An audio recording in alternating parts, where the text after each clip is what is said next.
सुखता ये सखी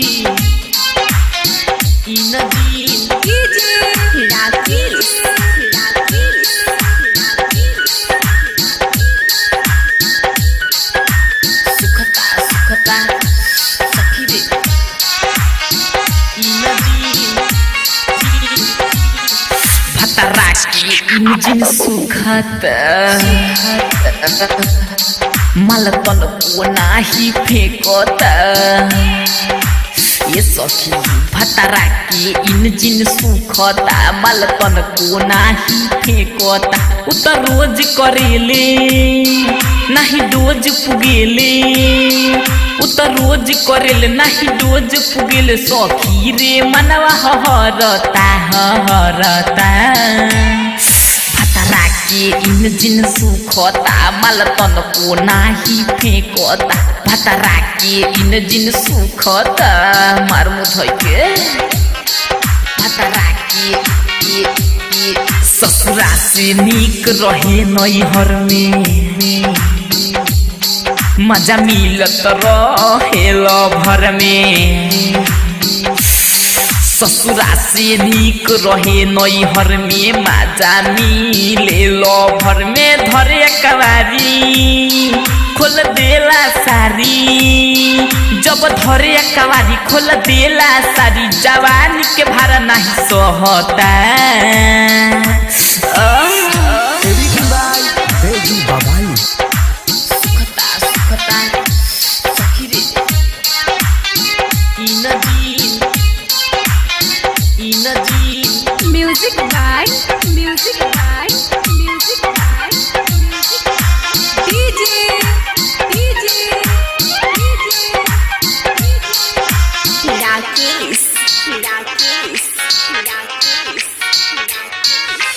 कितनो लगाई होटलाली हो चूसे न पियऊ मोर गाली हो कितनो लगाई होटलाली हो चूसे न पियऊ मोर गाली सिंगार सजावा एकरा न बुझाला सिंगार सजावल एकरा न बुझाला यागिनियन जवानी मोर चरता